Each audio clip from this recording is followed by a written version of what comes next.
Hello बच्चों, मैं हूं परवेज़ अख्तर और आप मुझे देख पा रहे हैं मेरे अपने यूट्यूब चैनल कॉन्वेक्शन एजुकेशन पे। ठीक है बेटा, ये जो फिजिक्स के न्यूमेरिकल की सीरीज़ हमने स्टार्ट की थी, ये वेक्टर चैप्टर का 5वां पार्ट है।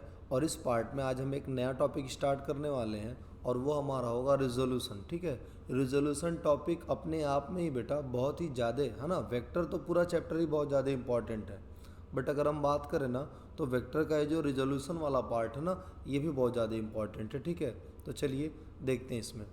तो अब हम लोग है ना, जैसे बाकी सारे टॉपिक्स का हमने किया है, बाकी सारे वीडियोस में ऑब्जेक्टिव टाइप क्वेश्चन किए, इसमें भी ऑब्जेक्टिव टाइप क्वेश्चन ही रहेंगे। टॉपिक हमारा होगा रिजोल्यूशन ऑफ वेक्टर। इसके पहले 2 टॉपिक हम कंप्लीट कर चुके हैं। ठीक है, और अब ये हमारा तीसरा टॉपिक है। ठीक है, तो ये अब क्वेश्चन नंबर 20 पे आ गए। 19 क्वेश्चंस हम लोग सॉल्व कर चुके हैं। तो चलिए अब इसको देखते हैं। ठीक, तो जैसे मैं हमेशा आपको साथ साथ में कुछ थियरी बताता रहता हूँ। ठीक है, तो पहले मैं कुछ आपको थियरी बता देता हूँ, फिर मैं आगे बढ़ता हूँ, फिर क्वेश्चन सॉल्व करते हैं हम लोग। चलिए, तो अपन देखेंगे क्या यहाँ पे कि बेटा अगर एक वेक्टर हो ना, जैसे मान लिया एक वेक्टर है ये एक वेक्टर है जिसका मैग्नीट्यूड है ए।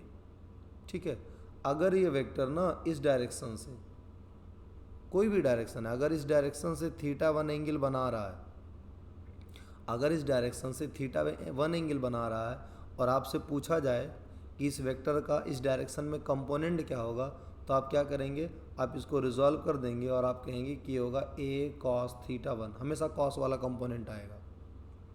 ठीक है, तो ये तो मैथमेटिकली आपने कैलकुलेट किया। अगर आपसे कोई पूछे ज्योमेट्रिकली बताइए ये कितना दूर में होगा, तो आप क्या करेंगे, यहाँ से ऐसे परपेंडिकुलर ड्रॉ कर देंगे, यानी ये जो लेंथ होगी ये लेंथ होगी आपकी a cos थीटा। ठीक है ना। ये जो a cos थीटा बेटा आता है ना, ये ट्रिग्नोमेट्री का यूज करके आता है। ठीक है, कैसे आता है आप जानते हैं, cos theta is equal to होता है बेस अपॉन हाइपोटेनस। बेस तो ये हो जाएगा x अपॉन हाइपोटेनस a, तो x इज इक्वल टू आ जाएगा a cos θ1। ठीक है, तो इस तरीके से आ जाएगा। ठीक, और देखिए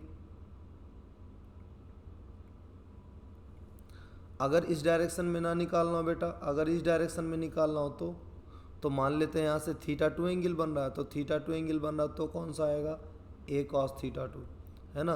इस डायरेक्शन में निकालना हो, θ3 एंगल बन रहा है, तो फिर क्या कंपोनेंट आएगा, a cos θ3। तो ये हो गया रेजोल्यूशन, है ना। यानी अगर एक वेक्टर ये है a और इसको हम इस डायरेक्शन में रिजॉल्व कर रहे हैं, है ना, थीटा एंगल पे, तो हमें इसकी वैल्यू मिलेगी a cos थीटा। ये जो a cos थीटा मिलेगा, इसको हम कहेंगे projection of a, projection of a in this direction, या component of a vector in this direction. ठीक है, तो इसको हम लोग बोलेंगे, ये जो होगा a cos थीटा, ये इस a का कंपोनेंट होगा या प्रोजेक्शन होगा। तो अब ये इतनी थियरी वाली बात हो गई। ठीक, अब हम थोड़ा सा और देखते हैं थियरी में, है ना, फिर उसके बाद फटाफट अभी सारे क्वेश्चन सॉल्व करेंगे हम लोग। अब देखिए, अब अगर, है ना, अगर वेक्टर को आपको एक्स वाई प्लेन में रिजॉल्व करना है ना, यानी 2 म्यूचुअली परपेंडिकुलर एक्सिस पे अगर रिवॉल्व करना है, तो देखिए कैसे करते हैं, ध्यान से देखिए। हम लोग क्या किए, एक ये ले लिए एक्स एक्सिस, ये ले लिए वाई एक्सिस, है ना। हमने कहा था कि अगर एक वेक्टर ये a है a, ठीक है, तो एक्स एक्सिस के डायरेक्शन में हम हमेशा यूनिट वेक्टर i लेते हैं, ये पहले वीडियो में मैंने आपको बताया था। ठीक है, और यहाँ j लेते हैं। ठीक है, फिर z एक्सिस के अलॉन्ग हम k लेते हैं। तो देखिए इसका ये जो इधर कंपोनेंट आएगा ना, नोट करते चलिएगा बेटा, अगर एक्स एक्सिस से थीटा एंगल बना रहा है, तो जिससे ये थीटा एंगल बनाएगा उधर जाएगा कॉस वाला कंपोनेंट, और इसके परपेंडिकुलर में जाएगा साइन वाला कंपोनेंट, है ना। जिससे एंगल बनाएगा, जैसे एक्स एक्सिस से एंगल बना रहा है तो एक्स एक्सिस में आया a cos, वाई एक्सिस से एंगल नहीं बना रहा है, ठीक है, तो परपेंडिकुलर में साइन वाला कंपोनेंट चला जाता है। ठीक, और अगर यही चीज़ ऐसे हो,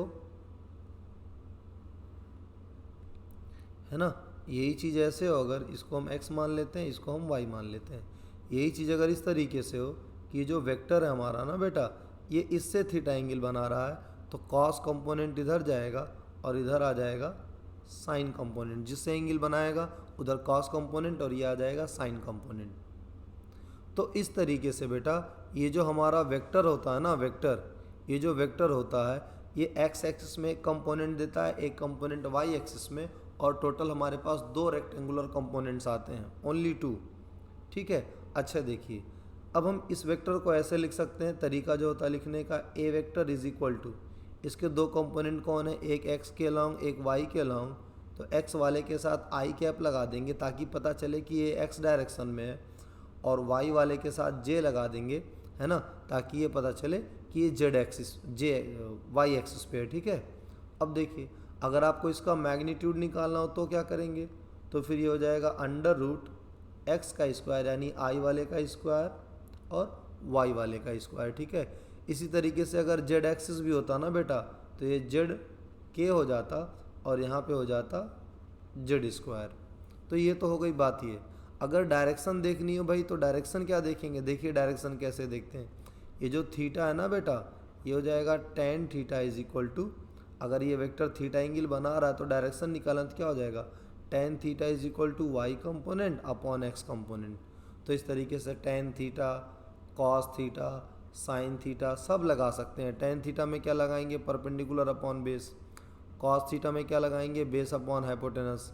साइन थीटा में क्या लगाएंगे, परपेंडिकुलर अपॉन हाइपोटेनस। ये डिपेंड करता है बेटा कि आपको ऑप्शन में क्या दिया है, कॉस दिया है, टेन दिया है, या ये साइन दिया है। ठीक है। तो चलिए अब हम इस क्वेश्चन को सॉल्व करते हैं, इतना बहुत हो गया, फिर हम आगे, है ना, अलग अलग क्वेश्चन में अलग अलग थियरी को डिस्कस करेंगे। जैसा हमने कहा था बेटा वैसे ही हम पढ़ते चले जा रहे हैं, हम पूरी थियरी भी डिटेल में डिस्कस कर ले रहे हैं। ठीक है।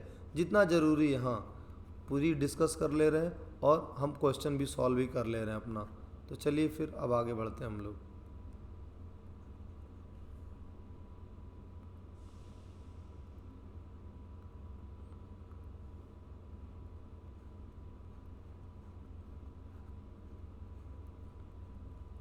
ध्यान से देखिए, हम लोगों ने क्या किया कि यहाँ पे जो क्वेश्चन दिया हुआ है, क्वेश्चन में ये बेटा दिया हुआ है ना कि an aeroplane is heading north east at a speed of 141.4 metre पर सेकेंड। किधर, नॉर्थ ईस्ट में। तो ध्यान से देखिए, ये हो गया नॉर्थ और ये हो गया ईस्ट। तो नॉर्थ ईस्ट जो होगा वो 45 डिग्री के एंगल पे ऐसे बीचों बीच में होगा, नॉर्थ ईस्ट। तो इस डायरेक्शन में जा रहा है और किस स्पीड से, 141.4 मीटर पर सेकेंड की स्पीड से। तो ठीक है, बीचों बीच में होगा तो एंगल ये 45 डिग्री हमेशा होता है। तो क्या पूछा है, northward component of its velocity is, है ना, इसकी वेलोसिटी का कंपोनेंट क्या होगा, है ना, नॉर्थवर्ड नॉर्थ डायरेक्शन में। ठीक। तो देखिए, अगर ईस्ट में भी पूछे तो भी उतना ही होगा, नॉर्थ में पूछे तो भी उतना ही होगा, क्योंकि जब 45 डिग्री एंगल बनता है बेटा तो दोनों तरफ वैल्यू सेम आती है दोनों कंपोनेंट की। अगर 45 डिग्री एंगल है तो दोनों तरफ वैल्यू सेम आएगी। ठीक है। तो चलिए देखिए, ध्यान से करते हैं। तो ध्यान से देखिए, इधर 45 डिग्री का एंगल इधर भी है, तो क्या हो जाएगा, 141.4 कॉस थीटा, बताया ना, रेजोल्यूशन करेंगे कॉस थीटा आएगा। तो कॉस 45 की जो वैल्यू है ना बेटा, ये होती है 1/√2। अच्छा, 1/√2 की वैल्यू बेटा होती है 1.41। ठीक। तो देखिए, इन दोनों को आप 100 से मल्टीप्लाई कर दीजिए। ठीक है। तो ये क्या हो जाएगा, ये हो जाएगा 141 पॉइंट, है ना, डायरेक्ट डिवाइड कर दीजिए, ये 141 हो जाएगा, ये हो जाएगा, और आंसर आ जाएगा 100। ये आपका आ जाएगा 100 मीटर पर सेकेंड। कितना छोटा छोटा ऐसे मल्टीप्लाई बच्चों की तरह करते रहेंगे। तो इस तरीके से बेटा ये हमारा ऑप्शन नंबर 2 जो है वो करेक्ट है। ठीक है। तो ये रिजोल्यूशन का हमारा पहला क्वेश्चन। अब हम लोग आते हैं बेटा नेक्स्ट क्वेश्चन पे। चलिए देखिए, जो नेक्स्ट क्वेश्चन है बेटा आपका, उसमें क्या कह रहा है, कह रहा है कि एक कार है ना, और देखिए ये जो कार है ना बेटा, एक कार है, इसका वेट है 100 kg और एक स्लोप पे है जो 30 डिग्री एंगल बना रहा है हॉरिजेंटल से, तो ठीक है, ये हो गया हॉरिजेंटल, ये हो गया स्लोप, और स्लोप जो है वो 30 डिग्री का एंगल बना रहा है, ठीक है, और यहाँ पे कार है। अब देखिए ध्यान से, find the component of car's weight, find the component of car's weight, car का जो वेट होगा, आप जानते हैं वेट हमेशा वर्टिकली डाउनवर्ड होता है, तो ये जो वेट होगा ये होगा mg। तो क्या कह रहा है, find the component of car's weight parallel to slope. देखिए पैरेलल टू स्लोप यानी कार का कंपोनेंट चाहिए आपको, वेट का, कार के वेट का कंपोनेंट चाहिए पैरेलल टू। देखिए इसके दो कंपोनेंट होंगे, एक तो जो होगा बेटा, एक जो कंपोनेंट होगा वो होगा परपेंडिकुलर टू स्लोप ऐसे, और एक कंपोनेंट होगा पैरेलल टू स्लोप ऐसे। तो अगर ये एंगल थीटा है ना, देखिए अगर ये 30 है तो ये एंगल भी 30 होता है, तो चूंकि 30 डिग्री इससे बना रहा है तो इधर आ जाएगा W cos 30 और इधर आ जाएगा W sin 30। चूंकि हमसे कहा parallel to slope, perpendicular to slope तो कहा नहीं, परपेंडिकुलर टू स्लोप कहता तो ये निकालते, पैरेलल टू स्लोप का इसलिए ये निकालेंगे, यानी W sin 30 निकालेंगे। तो W mg, m देखिए मास इसका है 100, g हो गया 10, sin 30 की वैल्यू 2 आ गई, तो ये हो गया आपका 50 और आंसर आ गया 500 न्यूटन, है ना। ठीक, तो इस तरीके से ये हमारा ऑप्शन नंबर 1 जो है बेटा ये करेक्ट होगा। ठीक है, अब हम लोग क्या करते हैं, नेक्स्ट क्वेश्चन सॉल्व करते हैं। ठीक है, चलिए ये जो नेक्स्ट क्वेश्चन है बेटा, इसमें देखिए क्या कह रहा है, कह रहा है हॉरिजॉन्टल एंड वर्टिकल कंपोनेंट 20 और 30 है। ठीक, तो ठीक है भाई, बना लेते हैं हॉरिजॉन्टल कंपोनेंट। ये हॉरिजॉन्टल कंपोनेंट हो गया, ये हो गया 20, और ये वर्टिकल कंपोनेंट हो गया, ये हो गया 30। Angle made by vector with the horizontal, तो आपको क्या पता करना है कि जो इसका वेक्टर होगा, देखिए जो वेक्टर है ना हमारा, मान लेते हैं एफ वेक्टर है, हॉरिजॉन्टल में कितना है 20, तो इसको आप ऐसे लिखेंगे 20i, वर्टिकल में कितना है 30, तो ये हो जाएगा 30j। अगर इसका मैग्नीट्यूड निकालना होता, जो कि कहा नहीं है ना, अगर इसका मैग्नीट्यूड निकालना होता तो हम ऐसे निकालते, F vector is equal to बताए हैं आई वाले का स्क्वायर कर देंगे जे वाले का, तो ये हो जाएगा 20 का स्क्वायर 30 का स्क्वायर, यानी ये हो जाएगा आपका 400 और ये 900, 1300 हो जाएगा, यानी 10√13। ठीक है, ये एफ वेक्टर का मैग्नीट्यूड होगा। अच्छा एफ वेक्टर होगा कहाँ, एफ वेक्टर यहाँ कहीं बीच में होगा। ठीक है, तो अब देखिए क्या पूछा, angle made by vector with the horizontal, पूछ रहा है कि ये जो वेक्टर है ना, ये जो वेक्टर है ये हॉरिजॉन्टल से कितना एंगल बना रहा है, ये है हॉरिजॉन्टल, हॉरिजॉन्टल से मान लेते हैं एंगल है थीटा, तो यहाँ से आप परपेंडिकुलर ड्रॉ करिए, तो फिर ये क्या हो जाएगा 30 हो जाएगा। ठीक है, ये 20 ये 30, अच्छा ये कितना होगा, ये फोर्स, ये 10√13 है ना, ये होगा 10√13। तो चलिए पहला दिया है 10, देखते हैं ये वाला सही है कि नहीं। अगर आप tan थीटा लगाएंगे तो tan theta is equal to होता है बेटा परपेंडिकुलर यानी 30 अपॉन बेस, तो ये हो जाएगा 3/2, तो ये वाला आंसर सही है, क्योंकि theta is equal to tan जब इधर आ जाएगा ना तो ऐसे लिखते हैं tan इनवर्स 3/2, इस तरीके से इसको इधर ट्रांसफ़र करते हैं। ठीक है, पहला ऑप्शन तो सही हो गया यार। अब दूसरा देखते हैं दूसरा सही है कि नहीं। तो देखो कॉस लगाते हैं, कॉस थीटा बराबर होता है बेटा बेस अपॉन हाइपोटेनस, तो बेस तो 20 है, हाइपोटेनस है 10√13, तो देखिए 10 2 जा 20 यानी 2/13, ये भी सही है यार, क्योंकि कॉस आएगा कॉस इनवर्स हो जाएगा, वेरी गुड, ये भी सही है। ये देखते हैं बेटा, साइन जब लगाएंगे ना तो sine theta is equal to होता है परपेंडिकुलर अपॉन हाइपोटेनस, यानी हो जाएगा 30 अपॉन 10√13, तो 10 3 जा 30, 3/13। वाओ, फर्स्ट भी करेक्ट है, सेकंड भी करेक्ट है, थर्ड भी करेक्ट है, चौथा कह रहा है कि ऑल द अबव, सारे ऑप्शन सही हैं, है ना। तो इसका मतलब जो आपका आंसर होगा ये फोर्थ होगा, क्योंकि इसी में कहा है कि सारे ऑप्शन सही हैं। तो इस तरीके से मैंने अभी आपको पीछे बताया था ना, tan पूछे, साइन पूछे, कॉस पूछे, सब हम लोग ऐसे निकाल सकते हैं। ठीक है, तो चलिए बेटा अब हम लोग आते हैं नेक्स्ट क्वेश्चन पे। ठीक, क्वेश्चन नंबर 23 देखिए कह रहा resultant of two forces one and P, दो फोर्सेज हैं, एक फोर्स है वन, एक फोर्स है पी, और इनका जो रिजल्टेंट है वो वन है। Resultant of two forces one और P is perpendicular to one, है ना, यानी इन दोनों का जो रिजल्टेंट है ना, इन दोनों का जो रिजल्टेंट है, मान लेते हैं इन दोनों का रिजल्टेंट है आर, तो ये जो आर है ना बेटा ये वन के परपेंडिकुलर है, यानी ऐसे बनाते हैं, देखिए अगर हम यहाँ वन बनाएं वन, तो आर जो होगा ना रिजल्टेंट वो इसके परपेंडिकुलर होगा ऐसे, ठीक। तो अगर रिजल्टेंट यहाँ है तो पी आपको यहाँ कहीं बनाना पड़ेगा, ठीक है। एंड इक्वल टू वन कह रहा है, और जो रिजल्टेंट है वो वन भी है, सही बात है भाई। Then the value of P, तो बताइए पी की वैल्यू कितनी होगी, ठीक है। तो ध्यान से देखिए ये तो बेटा 90 डिग्री है ही, मैं मान लेता हूँ कि यहाँ थीटा है, ठीक है।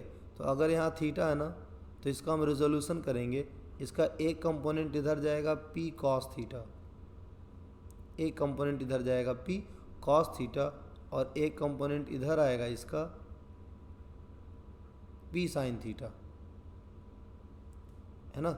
एक कंपोनेंट इधर गया पी कॉस थीटा, एक कंपोनेंट इधर आया पी साइन थीटा, ठीक है। अब देखिए ध्यान से, हाँ तो इसमें क्या होगा बेटा कि ये जो आपका पी साइन थीटा है ना, P sine theta is equal to one होगा, P sine theta is equal to one होगा। और यहाँ से आप देखिए चूँकि इधर कोई कंपोनेंट नहीं है तो आप ये कह सकते हैं कि यहाँ पे पी कॉस थीटा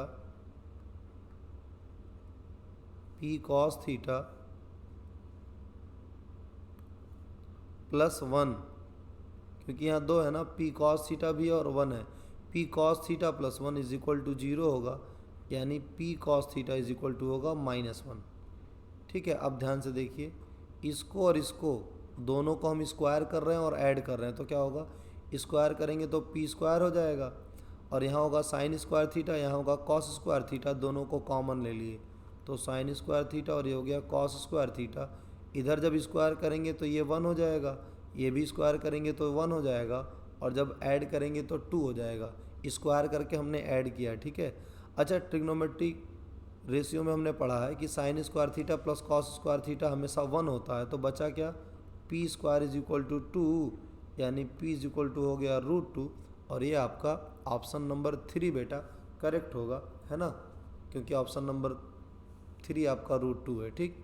इस तरीके से बेटा देखिए बहुत ही मेहनत से ना, बहुत ही मेहनत लग रही है, और आपको एक एक कॉन्सेप्ट है ना बहुत ही डिटेल में बताया जा रहा है। हाँ टाइम पास नहीं किया जा रहा है कि दुनिया भर की चीज़ें बताएं और काम की ना, हम लोग सिर्फ न्यूमेरिकल के थ्रू सारी चीज़ें कर रहे हैं।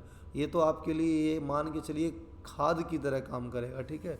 तो फिर आप लोग कंटिन्यू करते रहिए। अब देखिए अब हम लोग 24 क्वेश्चन करने जा रहे हैं ना। देखिए ये जो 24th वाला क्वेश्चन है ये है क्या, कह रहा है component of a force P and P, if the component of a force R P and P, यानी एक फोर्स है और उसका कंपोनेंट पी और पी है, किधर है, ईस्ट में और नॉर्थ में, सही है भाई। एक है ईस्ट में और एक है नॉर्थ में, तो ये नॉर्थ वाला हो गया, ये ईस्ट वाला हो गया।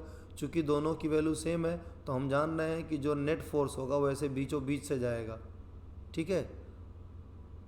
अब क्या पूछ रहा है, मैग्नीट्यूड ऑफ फोर्स का मैग्नीट्यूड क्या होगा। वैसे तो डायरेक्ट जान लीजिए कि वैल्यू रूट 2p होगी, बट करके बता देता हूँ आपको। एफ वेक्टर जो होगा वो होगा पी आई प्लस पी जे, है ना। तो जब मैग्नीट्यूड निकालेंगे ना बेटा इसका, तो ये हो जाएगा root P square plus P square, यानी 2p स्क्वायर, यानी ये हो जाएगा रूट 2p, ये आपका आंसर आ जाएगा, ठीक है। तो चलिए अब हम लोग आज के इस वीडियो पार्ट का लास्ट क्वेश्चन बेटा सॉल्व करेंगे, और यानी क्वेश्चन नंबर 25, ठीक है। तो अब हम लोग क्वेश्चन नंबर 25 करते हैं, देखिए ध्यान से। तो क्वेश्चन नंबर 25 जो है आपका, उसमें क्या दिया हुआ देखिए, कह रहा है कि 4 कॉन्करेंट कोप्लानर फोर्सेज हैं। कोप्लानर मतलब ऐसे फोर्सेज जो सेम प्लेन में हो, ठीक है। In newtons are acting at a point as shown in figure, ये 4 फोर्सेज हैं जो एक पॉइंट पे एक्ट कर रहे हैं। इस पॉइंट पे क्या कह रहा है कि keep it in equilibrium, find P and Q. आपको पी और क्यू की वैल्यू इस तरीके से बतानी है कि ये फोर्सेस इक्विलिब्रियम में हो, यानी सबका रिजल्टेंट जीरो। देखिए सबका रिजल्टेंट जीरो तब होगा जब ये जो एक्स वाला कंपोनेंट है एक्स वाले के बराबर हो और ये जो वाई वाला कंपोनेंट है वाई वाले के बराबर हो। एक्स वाला एक्स वाले के बराबर, वाई वाला वाई वाले के बराबर, ठीक है। तो देखिए हम निकालते हैं, ध्यान से देखिए। इस टू का एक कंपोनेंट इधर आएगा, है ना, चूँकि ये जो टू है ना बेटा 60 इधर से बना रहा है, तो इधर आएगा 2 cos 60 और इधर आएगा 2 sin 60। पी को देखिए, थीटा इधर बना रहा है तो इधर आएगा p cos थीटा और इधर आएगा p sin थीटा। तो अब ठीक है, अब x x वाले को बराबर कर लें, y वाले को बराबर कर लें। x वाला देखिए क्या है, x वाला है p sin theta is equal to, ये p sin theta is equal to क्या देखिए, ये है आपका 1 + 2 cos 60, है ना। तो ये क्या हो जाएगा, 1 + 2 cos 60 की वैल्यू 1/2 होती है, तो ये कट जाएगा और वैल्यू आ जाएगी 2। तो p sin थीटा की वैल्यू यहाँ से 2 आ गई। अब हम y वाले को इक्वल कर लेते हैं। y वाले को जब इक्वल करेंगे तो √3 + p cos थीटा, ये देखिए इज इक्वल टू क्या होगा, 2 sin 60। अच्छा, ये जो sin 60 है ना, sin 60 की वैल्यू बेटा होती है √3/2। तो 2 से 2 कट गया, है ना, बची वैल्यू √3।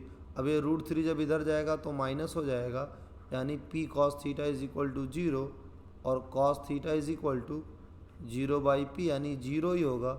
और cos थीटा कितना करें भाई, थीटा इज इक्वल टू हो जाएगा 90 डिग्री, ठीक है। तो theta is equal to 90 degree आया, यहाँ वैल्यू पुट करते हैं तो p sin 90, sin 90 की वैल्यू 1 होती है, इसलिए p इज इक्वल टू 2 आएगा।